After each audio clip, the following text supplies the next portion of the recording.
A special thank you to each of our subscribers who make this channel possible. Here's today's story. In a poignant ceremony held at Dover Air Force Base in Delaware, President Trump paid tribute to the brave men and women who sacrificed their lives in the line of duty.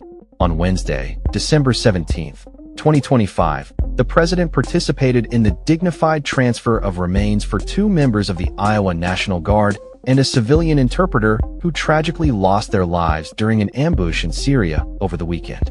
The fallen soldiers, identified as Sergeant Edgar Brian Torres Tovar, aged 25, from Des Moines, and Sergeant William Nathaniel Howard, aged 29, from Marshalltown, were both esteemed members of the 1st Squadron, 113th Cavalry Regiment.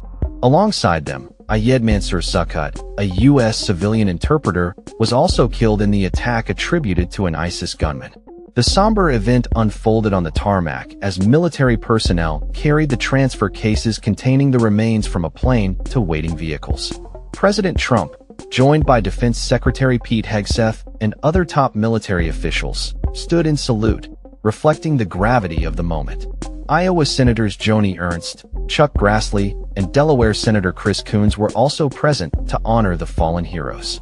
Prior to the transfer, President Trump took a moment to meet privately with the families of the deceased, offering his condolences and support during this profoundly difficult time. Although First Lady Melania Trump was initially scheduled to attend, a White House official later announced she could no longer be present. This marked the first dignified transfer ceremony President Trump has participated in since taking office in January, although he had previously attended similar events during his first term.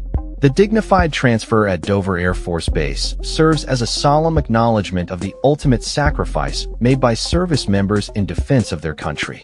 According to the Air Force Mortuary Affairs Operations, such transfers are conducted for every U.S. military member who dies in a theater of operations.